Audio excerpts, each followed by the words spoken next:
Hello and very warm welcome to everyone for another class of Vestralex free online community classes on law. This is a free legal literacy initiative by you, for you, and possible only through the very generous and valuable contribution of all of our seniors from across the country who come to guide us with the practical aspects of law. Today, first of all, wishing you a very happy Constitution Day. And for this very auspicious day for our nation, we have with us Shri Jaju Babu, sir, who's a senior advocate practicing at Kerala High Court, who specifically chose this day for this most important topic of the Constitution and the common man. Before I hand over the class to sir, a brief introduction to sir. Shri Jaju Babu is a senior advocate practicing at the Kerala High Court. He pursued his LLB from Ernakulam Law College in 1980 and started his practice at the Kerala High Court in 1981. He was designated as a senior advocate in 2011. Sir is considered an expert in writ jurisdiction and an expert in constitutional matters. He has appeared and guided litigation in numerous notable cases over a period of 40 plus years of his legal practice. Shri Babu is also a president of the Kerala Baseball Association and patron of the debate team at the Kerala High Court. He is an avid traveler and prefers to travel in his free time. So, sir, with folded hands, it's also, sir, just one thing I want to mention to you is it's been 3 years since when I've been trying to have this occasion to get sir to come with us. So, sir, a most humblest and warmest welcome to you. We're deeply grateful to you for taking this time out. And sir, I request you to kindly enlighten us with respect to the Constitution and the common man. Thank you. Thank you, Mr. Keshav Sharma. Thank you. A warm good evening to all respected seniors and elders, my dear colleagues and friends. I am very happy to be with you today because today is the Constitution Day of India. It is also known as the National Law Day. The Constitution Day is celebrated every year on 26th November to honor the adoption of our Constitution by the Constitutional Assembly on behalf of the people of this country in the year 1949. Today, we commemorate the 75 years of India's Constitution, with the President of India leading the one-year celebration in the joint session of the Parliament, along with the Prime Minister and the Speaker today morning. The current celebration for 2024 has commenced. Every state is joining the celebrations. I am thankful to Mr. Keshav Sharma and the web team for inviting me to have a talk on this day. It is the most auspicious day when we are celebrating the 75th anniversary of the adoption of the Constitution by the Constitutional Assembly. Initially, I was asked to make a lecture or a class or with an interaction. But I thought that this day being the 75th anniversary of our dedication of the Constitution to the people of the country, India, which is a country of ordinary man. So I thought that instead of a class or lecture, I will have a talk on the ideas as to how the common man looks at the Constitution. Everybody will remember, common man is a very popular name in India. It is a celebrated cartoon figure sketched by none other than R.K. Lakshman in the year 1951, which stood in the pages of Times of India for nearly 5 decades. So on 26th November, a common man is looking at the Constitution, which is now 75 years old. How will it be like it? That's how I thought of sharing my ideas on that. Now, coming to the brief history. After the Cabinet Commission sent by the British to end up their rule. On 26th November, the Constitutional Assembly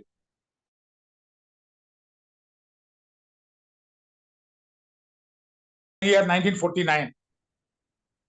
Thereafter, the members of the Constitutional Assembly signed the Constitution on 24th of January 1950.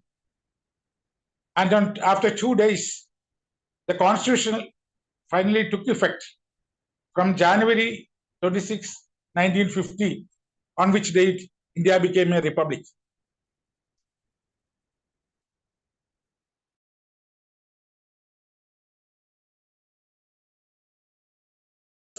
Established on 6th December 1946 with more than 290 members. The Constitution they framed has 448 articles and 12 schedules. The Constitutional Assembly had 11 sessions spreading over 166 days before they approved the Constitution. The initial draft of the Constitution had undergone about 2,000 amendments before it was finalized. And interestingly, after coming into force in the year 1950, the people of this country, through our parliament, had amended it 106 times. Now, the basic features of the Constitution, as you know, our Constitution is one of the longest written constitutions available for any sovereign nation. As per the preamble of the Constitution, the people of India resolved ourselves and made a declaration to constitute a Republic of India, which is based on sovereign, socialist, secular, and democratic principles. Pausing here for a moment, in the original preamble, the name was Sovereign Democratic Republic.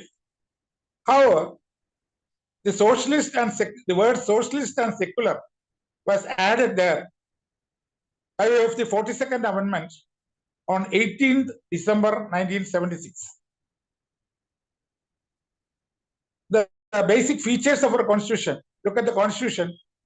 Our Constitution assures to all the citizens of this country, one, justice, social, economical, and political justice. Secondly, liberty, liberty of thought, expression, belief, faith, and worship. Thirdly, equality of status and equality of opportunity.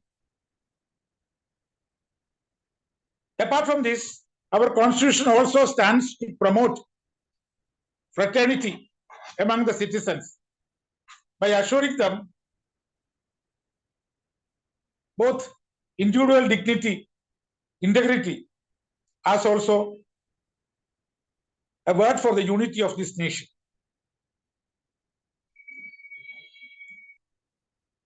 A close look at the Constitution shows that our Constitution is a document designated to protect the rights of the people, which include fundamental rights and human rights. It contains actually a constitution is that I will explain later. The Constitution is a framework for the governance with the limits on both the government, on the powers of both the government as well as the parliament. The Constitution also enumerates fundamental duties as an advice to the citizens to have a moral conduct. Our Constitution has a unique characteristic of establishing a balance between the legislature, executive, and the judiciary.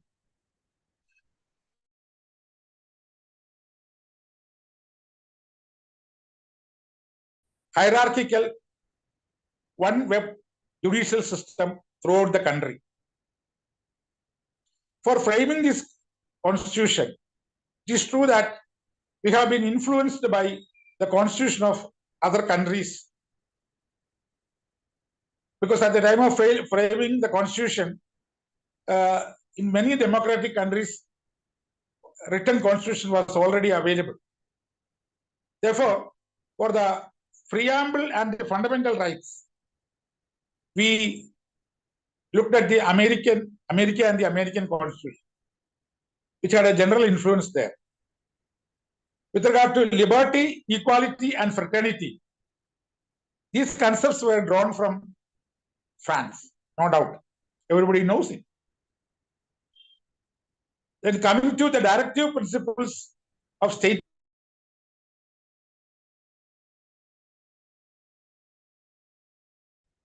then our constitution also ensures a procedure established by law for governing this country. So that procedure for established by law, which you find in your several decisions of the Supreme Court, we adopted from Japan. Now the rights, the privileges, and the duties, more specifically enumerated in the Constitution, contained. The Constitution ensures or assures every citizen fundamental rights, which can be narrated in, which can be counted in 6 numbers. The first and foremost is the right to equality, as also the right to prohibiting discrimination, which you will find in Article 14 to 18 of the Constitution. Then coming to right to freedom, Article 19 to 22. Right against exploitation of laborers, etc. Article 23 and 24. Right to freedom of religion in a secular country like India, Article 25 to 28. Then cultural and educational rights, Article 29 and 30. And after framing these constitutional rights, it being a self-contained code, the framers thought that it should also provide for the right to constitutional remedies, for enforcement of the rights provided for every citizen. Article 32 to 35 enumerates the constitutional remedies available. The Constitution also envisages some other situations, because when we exercise the fundamental rights, sometimes it may affect the security of the country, its public order, its decency, morality and of the decency and the morality of the people. It may also affect the friendly relationship with our neighboring countries or other countries with whom we are having friendly relationship.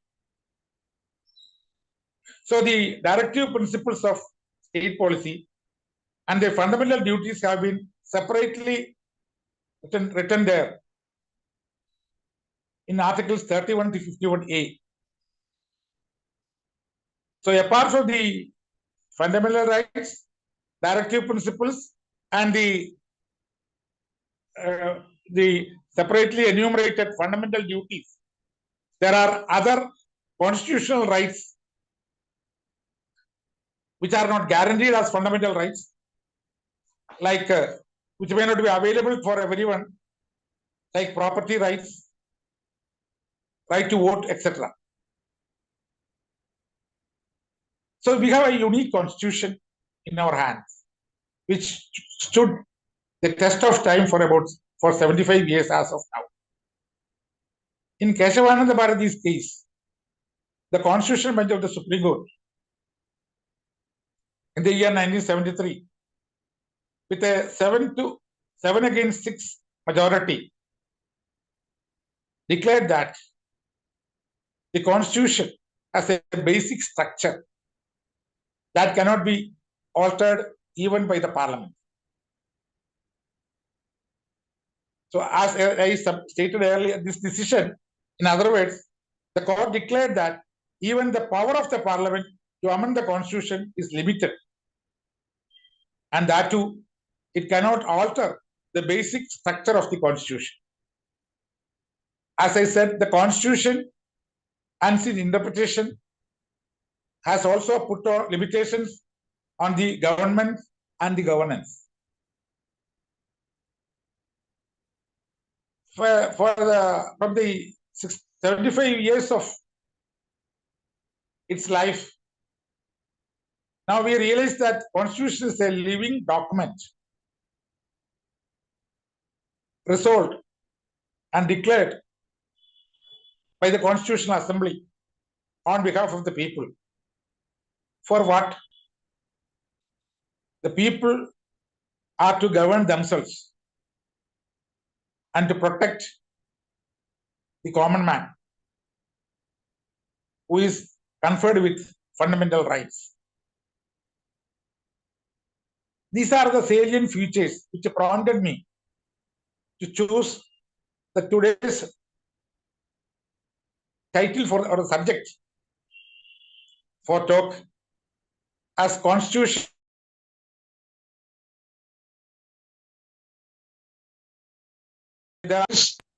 who know everything about the Constitution. There are lawyers who are interpreting and arguing about the Constitution. There are judges who have interpreted various provisions of the Constitution. But what we need is what the common man, the ordinary man in this country, thinks about our Constitution. And what are his fears and hopes regarding the Constitution. As a matter of fact, this title, Constitution and the Common Man, I borrowed from the title given to a speech by none other than Sri Nani Palkiwala in February 1971, when the Constitution was only 23 years old. At that time, the Constitution, the right to property, which was a constitutional right under Article 31. However, the right to property was later omitted by the 44th Amendment in the year 1978. At present, we are having Article 31A and Article 300A, which are only constitutional rights or simple legal rights available to protect our property. It is entirely different from the fundamental right to property under Article 31.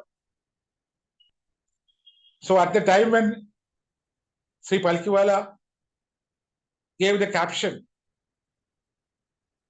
Constitution and the Common Man, he had very much with him the fundamental right to property.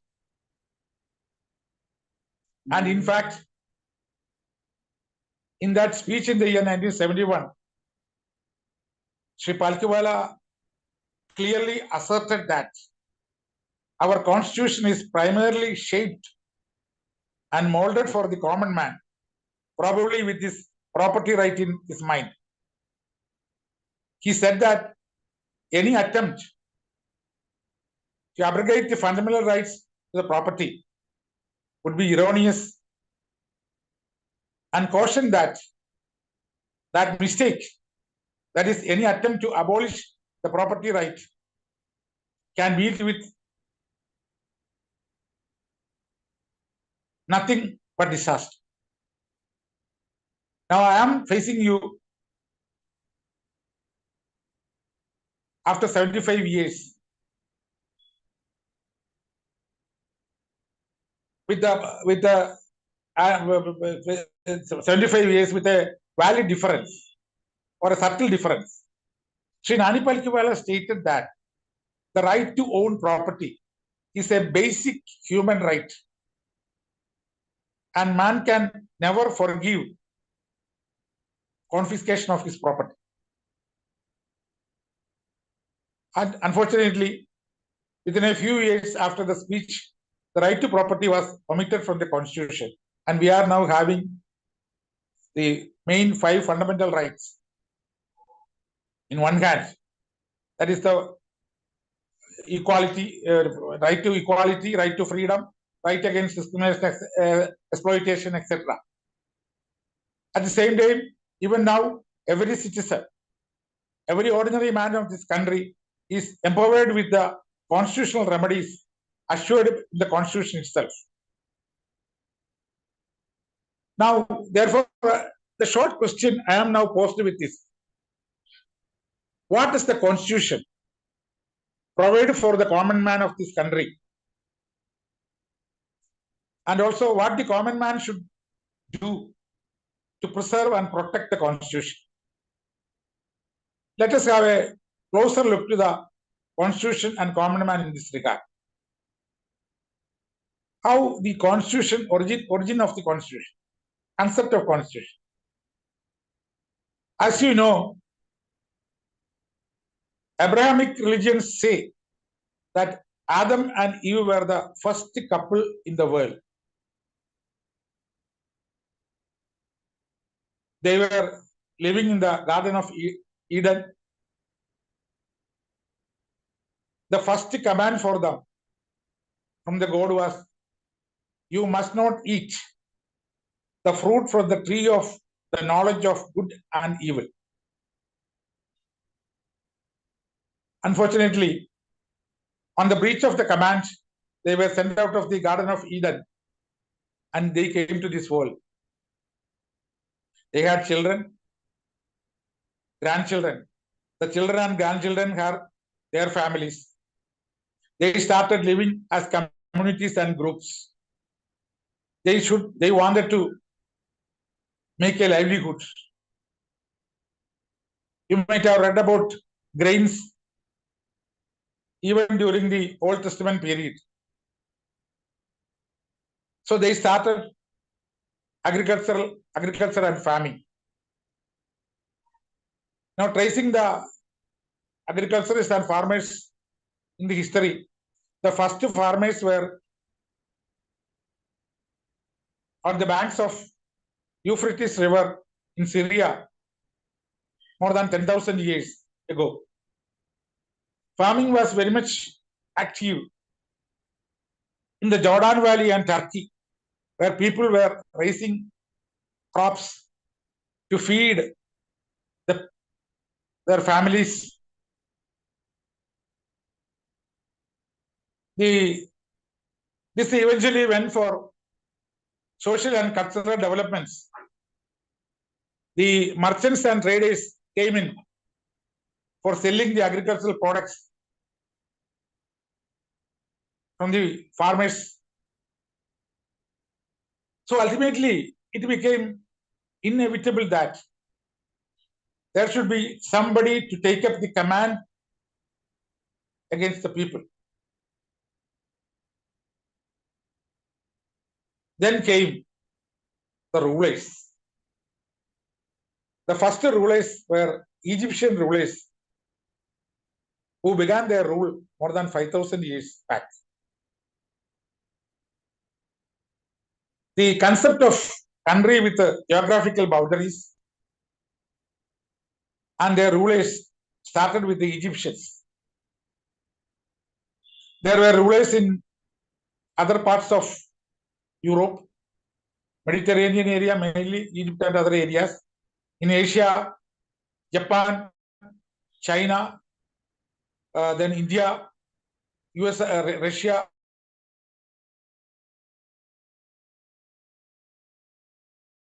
The growth which started from a couple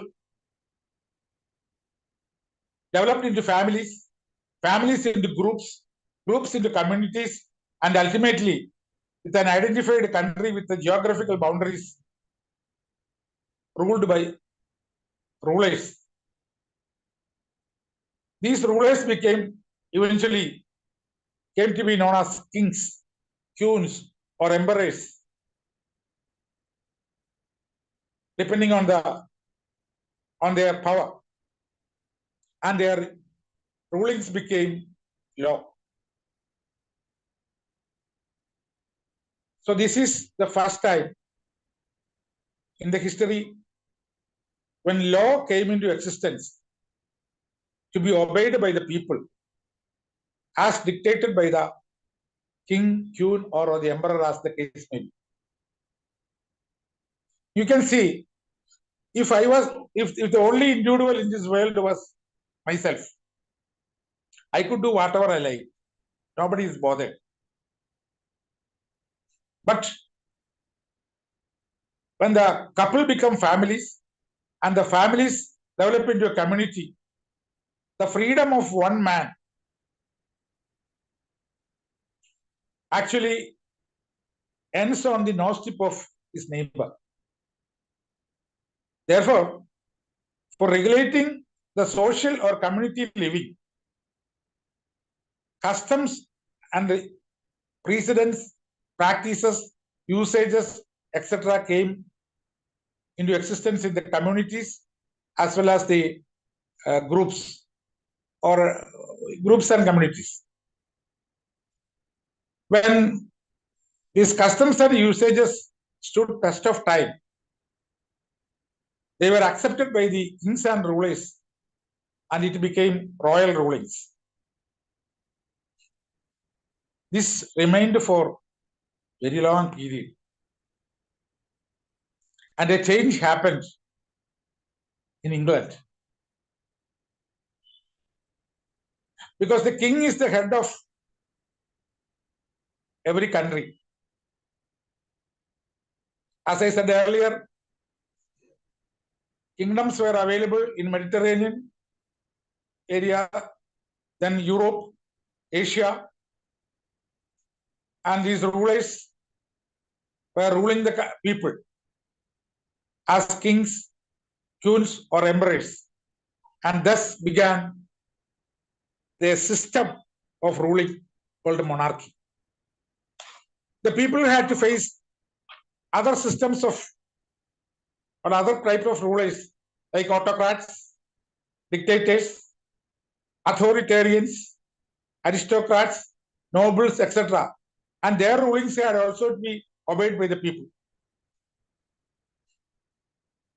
And by effects of time, there became room for conflict between the rulers and the people they ruled.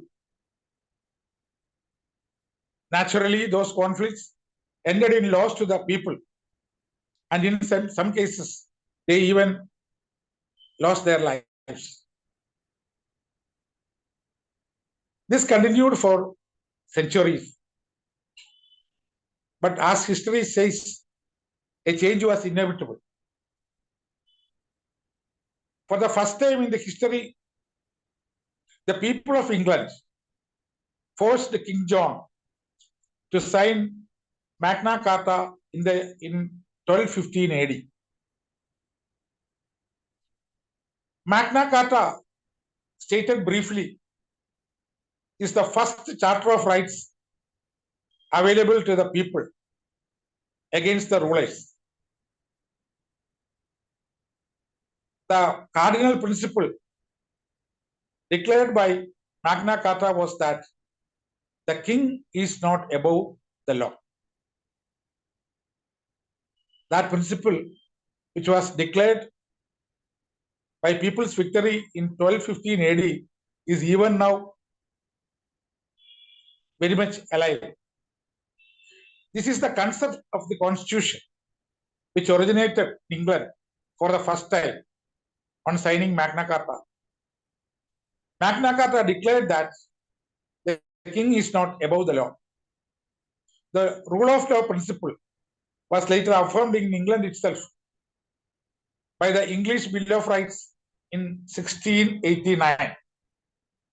Later came the People's demand in America and the US Constitution came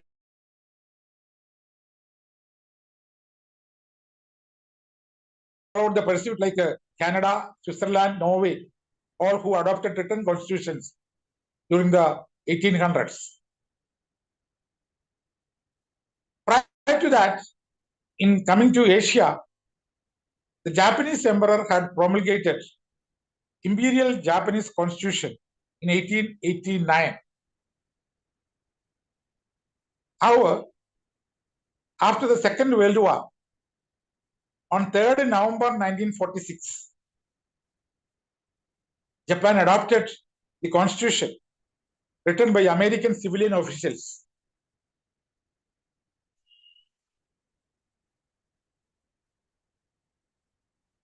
Even now,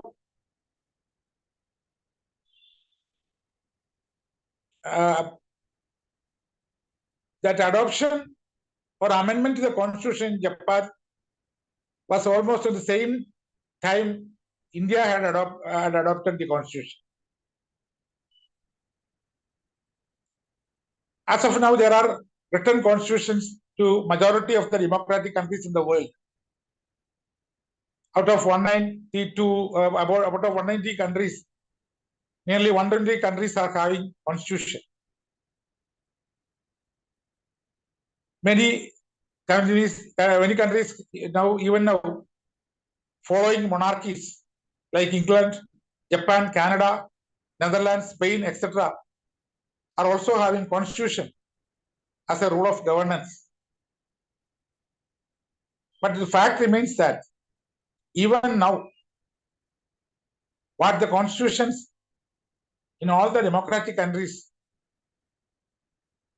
declares is the fundamental principle that nobody is above law. Rule of law is the basic concept of the constitution and democracy. Now, as stated earlier, our constitution ensures rule of law as well as fundamental rights and the constitutional rights available to the citizens of this country. The constitution also provides for directive principles based on moral grounds and the fundamental duties which every citizen is bound to follow as a moral conduct. And once again remember and once again repeat and quote the words of Sri Nani Palkiwala that our constitution is primarily shaped and molded for the common man. Now look at our country. Area-wise, our country is only about 2.5% of the world area. But going by population, we are more than 140 crores. And we have the covetable position of 1/6 position in the world, population-wise. This makes the difference of our constitution and in comparison with the constitutional rights in European countries or any other country. The common man in this country is more in number compared to any other country in the world. The common man or commoner is an ordinary person. He is not having any special attributes or rank or classification in the society. After the promulgation of the Constitution, of course, dignity and integrity of the common man is recognized. So he may now claim that he is also having significant social status. But the fact remains that the majority of the commoner in India may be a villager doing agriculture work or a laborer who are all fighting or facing economic fanaticism. Nobody has a case in this country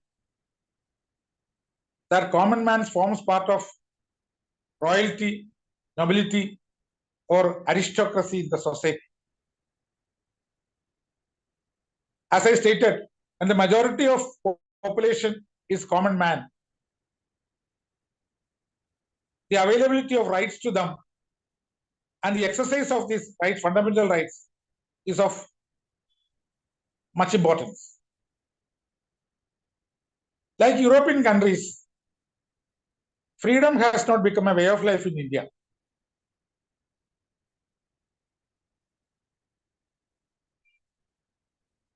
It is not born along with us. Mahatma Gandhi said, the real India lies in the villages. Gandhiji also suggested the institution of village republics, Grama Panchayats. Mahatmaji visualized political and economic autonomy for the villages.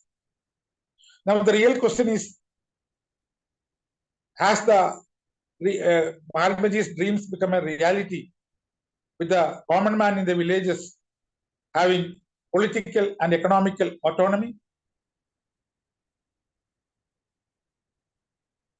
Gandhiji's story on India's struggle for freedom from 1914 to 1948 is having the title, I Am an Ordinary Man. That shows Gandhiji's approach. That is why in the beginning I told that common man or commoner has very much, so much resemblance to the common man character created by the renowned cartoonist R.K. Lakshman in You Said It. The perspective of the common man towards various socio-economic, socio-political situations were effectively sketched by the cartoonist through this character for nearly half a century. So the common man is the beneficiary of the constitutional rights and the sufferer of the violations. What are the remedies available to a common man? The Constitution envisages 3 remedies to the common man against violation of his rights. First, the Constitution itself provides for constitutional remedies of challenging the violations. Secondly, as Gandhiji taught us, they can protest against exploitation or violation in exercise of their constitutional rights. It may be remembered that Gandhiji's non-violent protest was a positive peacemaking mechanism for achieving social justice without causing any violence at all. Lastly, and most importantly to me, the commoners can establish their rights by involving in the government or becoming part of the government, because governance is the best method to enforce the rights available to the common man. Now, coming to the reality, it is very important to note that for the common man to enforce his rights in any of these 3 mechanisms, he should be first conscious and aware of his rights and the 3 remedies available to him. It is significant, as I stated earlier, freedom is not something common to India, unlike European countries. A commoner in India had never enjoyed any freedom for centuries till we got independence in the year 1947. And after independence, surprisingly, the tone and tenor of his freedom changes every 5 years from one election to other. So unless the common man is educated about his rights and is able to enforce his rights through constitutional remedies, to me, the protection given by the Constitution will remain to be an illusion. Shri Kashva Sharma was telling me the importance of legal education to equip the common man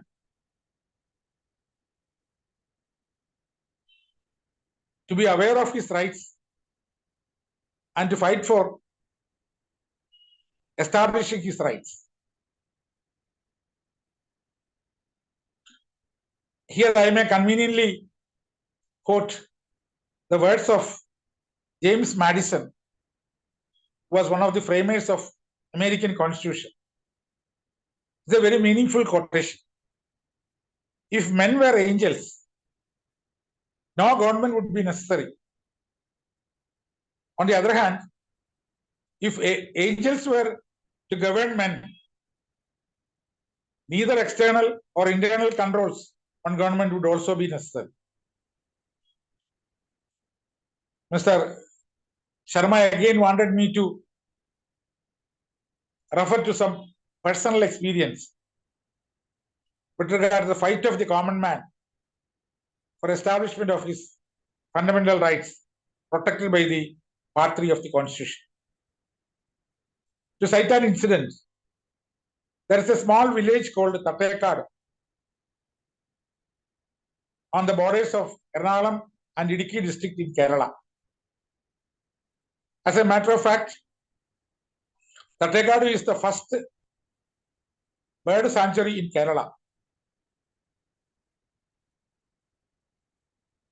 According to Dr. Salim Ali, one of the best known naturalists and ornithologists, the sanctuary, this Tattekad sanctuary has the richest bird habitat in the Indian peninsula.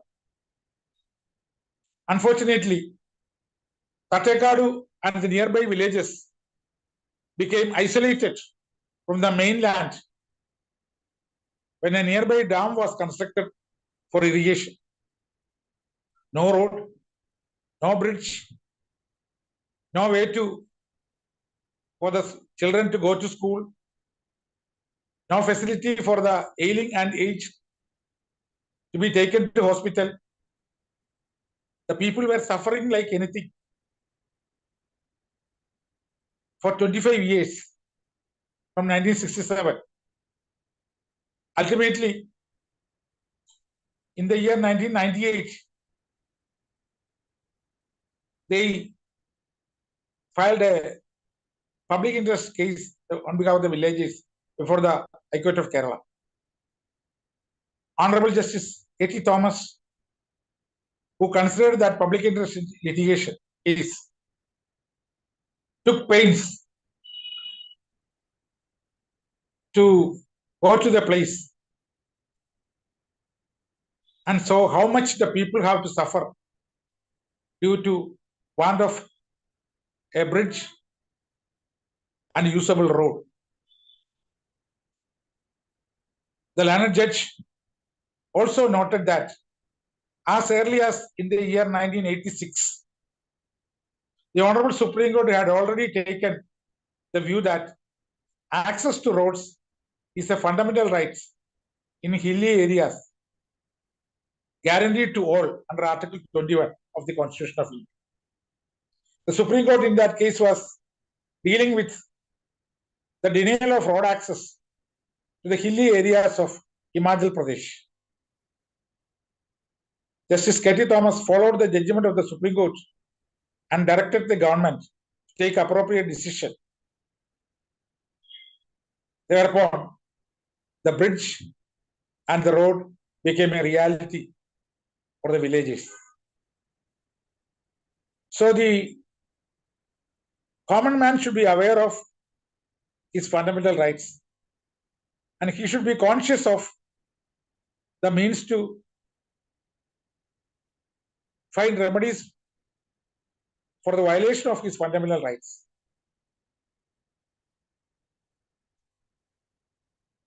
And always, I cited 3 ways in which the rights can be established by an ordinary man. The legal remedies may not be always efficacious and effective.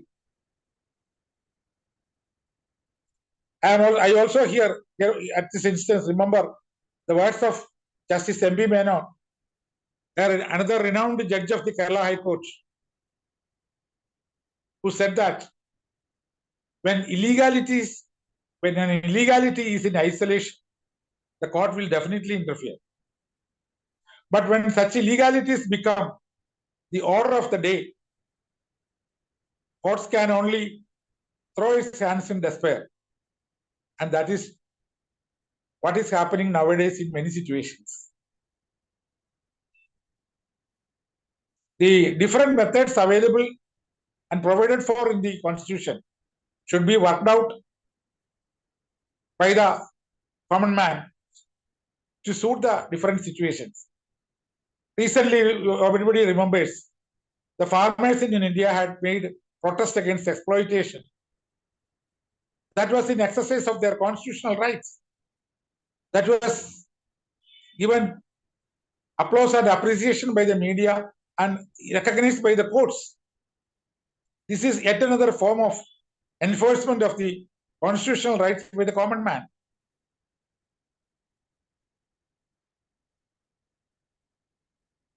Though the Constitution declares the fundamental rights and the remedies, the problems of the common man will not be solved by the writings in the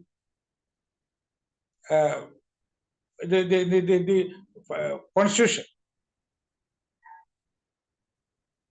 That is only when the power of governance is given to the common man, or he becomes a part of the government,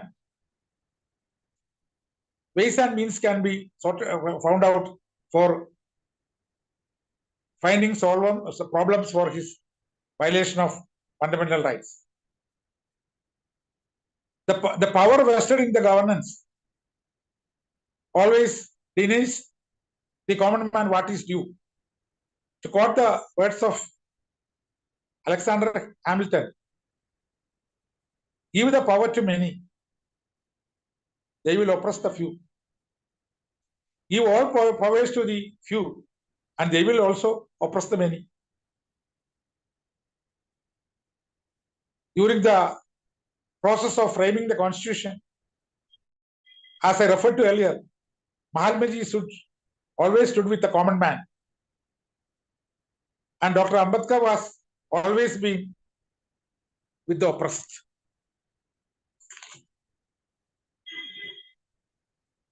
The Constitution of India is the cornerstone of Indian democracy.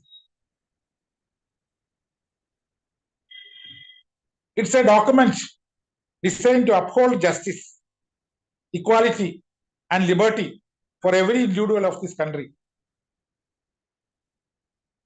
And it is also the pivotal document which empowers the common man by enshrining the fundamental rights available to him and ensuring him the dignity and integrity with a social recognition. It also provides the framework for participation in the governance of this country. Through the mechanisms of universal suffrage and the access to justice, the Constitution, as a matter of fact, bridges the gap between the state and the individual. Even though the governance of this country is made accountable and inclusive, it is always not foolproof. The Constitution is a living document which not only protects the common man, but also enables him to demand and exercise his fundamental rights. The rights I mentioned earlier, through the means I referred to earlier, 3 means. It is intended to foster a sense of ownership for the common man in the democratic process.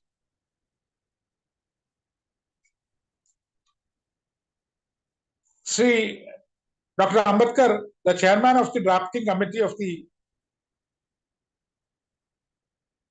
Constitution, once said he likes the religion which teaches liberty, equality, and fraternity. Dr. Ambedkar wanted to keep the Constitution relevant and meaningful for future generations. He was definitely against a situation of violation of constitutional rights.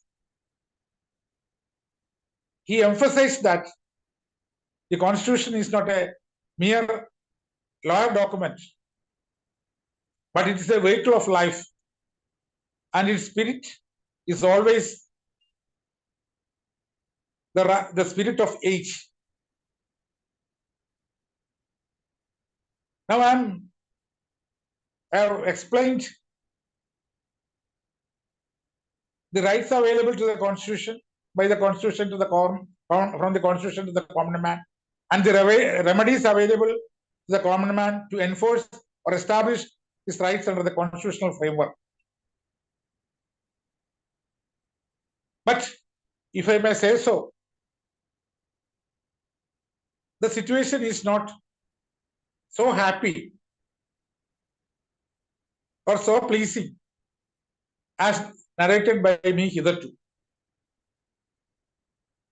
Now the common man of this country is not suffering due to any monarchy or any king or emperor or any foreign rule. In fact, the common man is suffering in this country due to governance dictatorship. Governance dictatorship is a democratic malady faced by several countries. Every government elected by the common man has a right to occupy the office and rule him for a period of 5 years or 3 years as the Constitution permits. Whether it is federal system or otherwise, power creates problems. When you are in power, you are not concerned about the rights of others and the denial of rights of common man. The governance dictatorship has virtually made the common man of this country and in many places all over the world disillusioned. As pointed out by Martin Luther King, a right delayed is a right denied. Especially in the light of computers and online transactions. In our times, a letter or money used to take several days to reach from the sender to the receiver. Now a letter or a message or money is received from, sent by the one person, is received by the other within seconds. Just like that. Rights and privileges are to be enjoyed immediately and not something to be delayed. Even though our constitution protects the fundamental rights of every citizen of this country and also provide for constitutional remedies.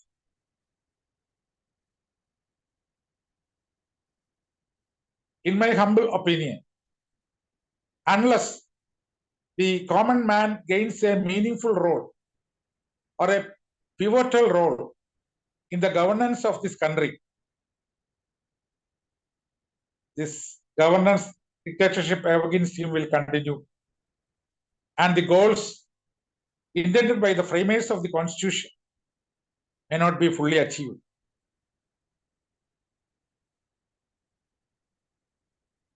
I am not a pessimist. I am hopeful. I think that the people of this country should have a progressive thinking to achieve the goals envisaged by the framers of the constitution. So I am optimistic.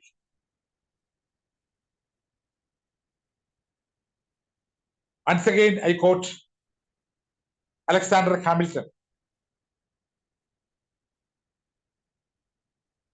What we have is better than nothing. A democracy with problems is always better than anarchy. So I am optimistic that the common man in this country will continue his pursuit, and the three legal remedies available to him with him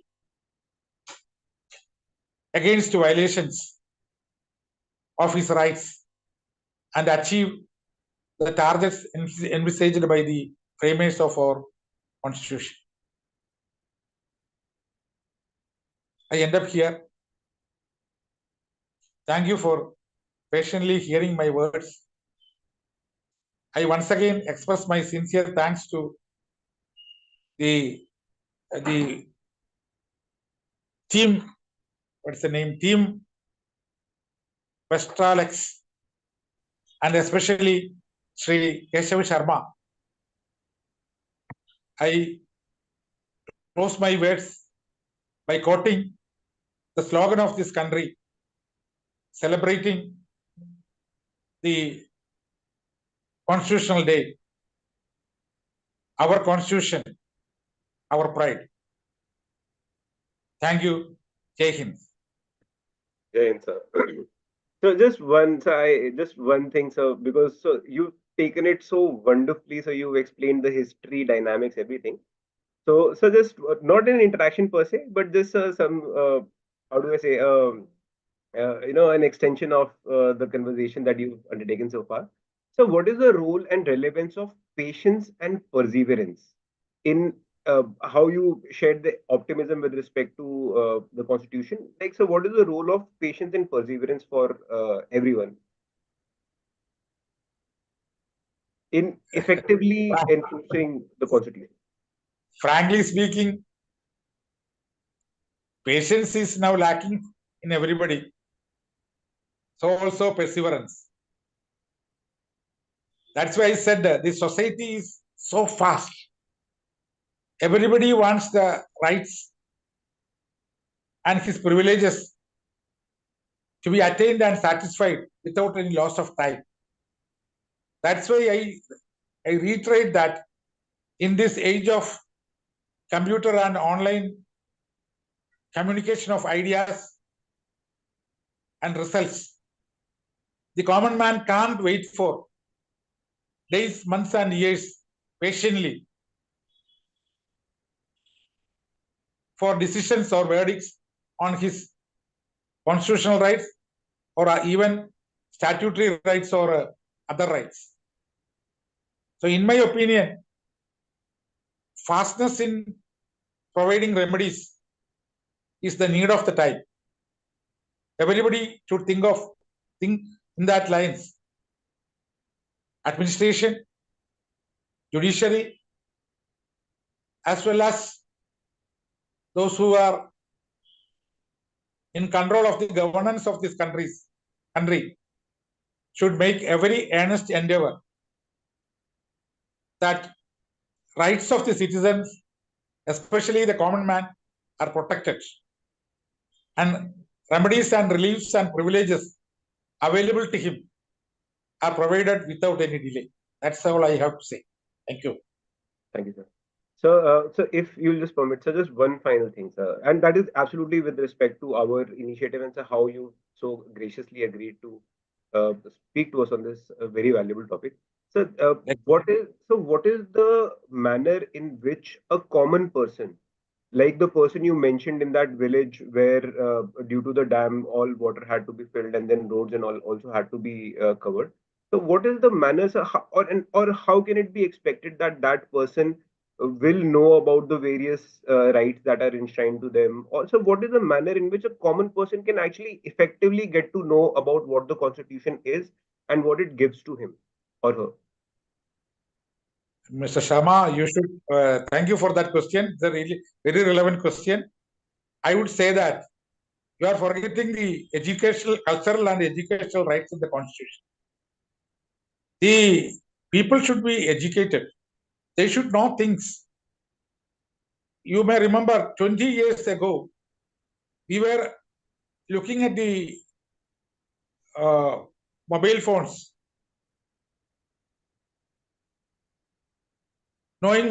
without knowing what to do.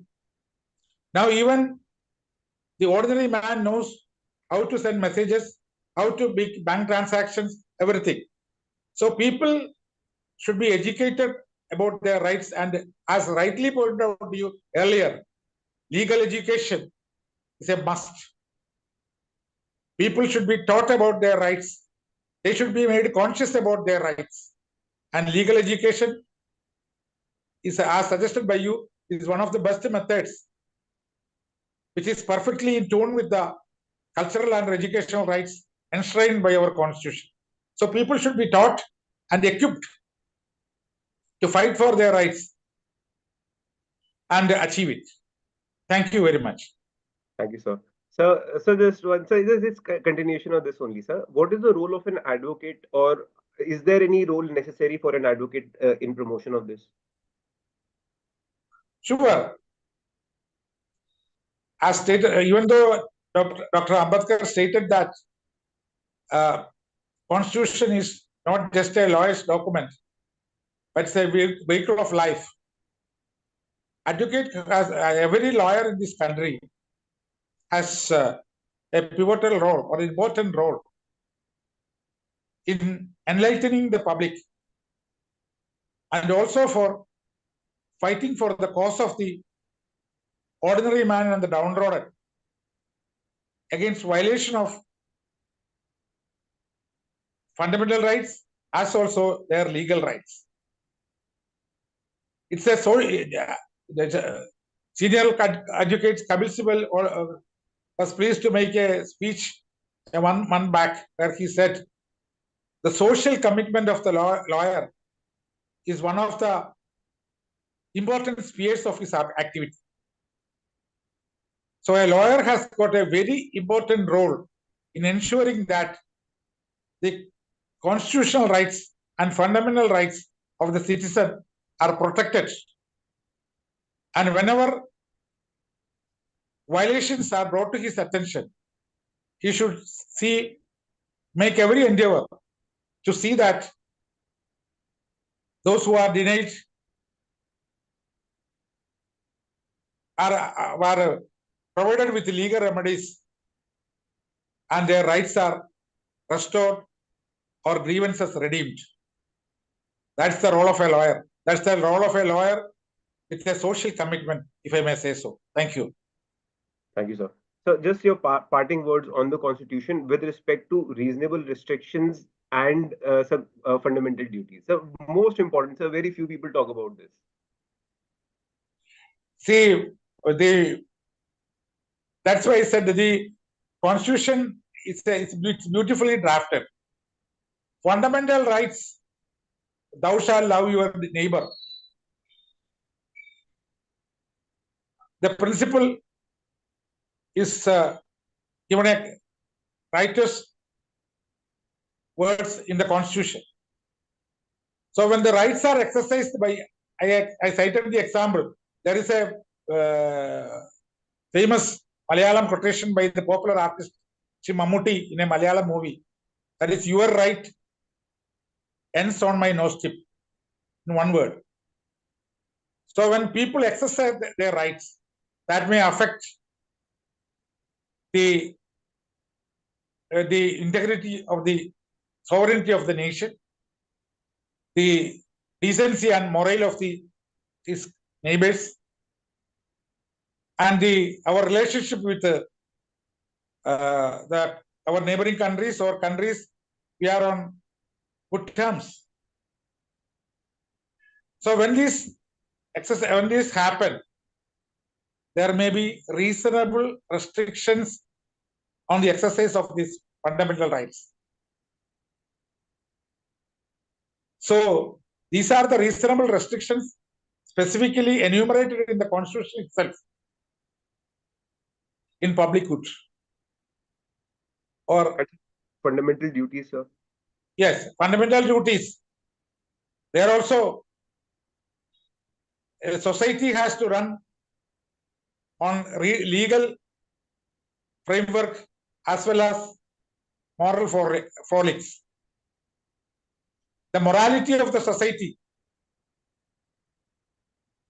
comes into existence when the individuals split into couples, families, and communities.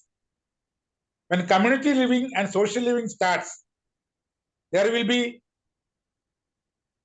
moral customs and usages which confer a duty on you to see that the dignity and integrity of your neighbor is protected. That's why the fundamental duties come into existence. So these are, the Constitution is a three-tier system wherein everything is provided for.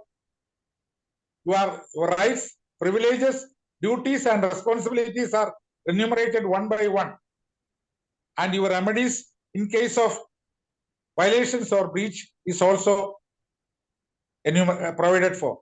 So it's a self-contained code. It's our backbone.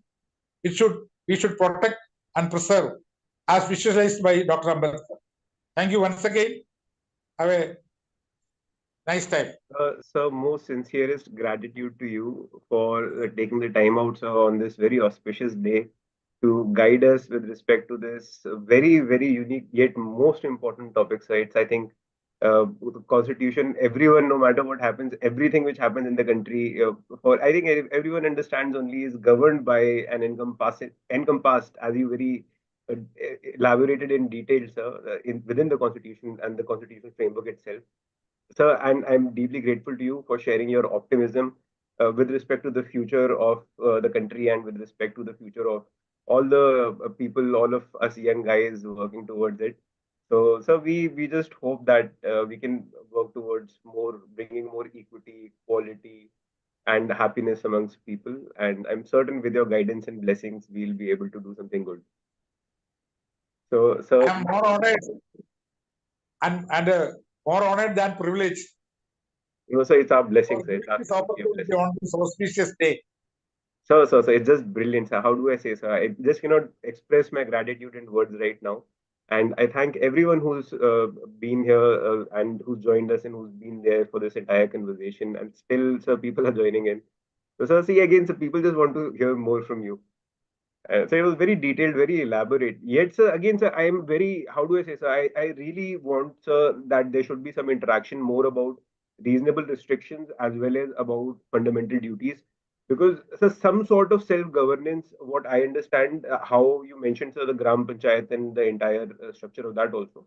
It's my humble understanding that some form of, how do I say, self-governance for every individual is also necessary. Sometimes, sir, I see myself in general parlance, not even say any, that, we sometimes tend to overstep. People don't know, so civility, courtesy, humility, humbleness. It's only curtailed to all intellectual people I see today, which I feel, should be more. But again, sir, I'll stop. It's just a blessing, sir. Definitely. Thank you very much. Once more. Thank you so much, sir. Thank you so much, sir. And thank you everyone who's been here, who's participated. I'm certain you've gained a lot. I request you, this is a very humble initiative. It's a free legal literacy initiative. I request you kindly share, subscribe, and like. Please just put the word out. We're trying to do it within the limited ambit and obviously in such with such wonderful guidance. So I request that if you find some merit, please join us and let's do something good in this world. So, sir, deepest gratitude, and sir, I seek your permission to end the class right now. Thank you. Jai Hind. Jai Hind, sir. Jai Hind, sir. Thank you so much, sir. So kind. Thank you, everyone. Wish you a wonderful evening.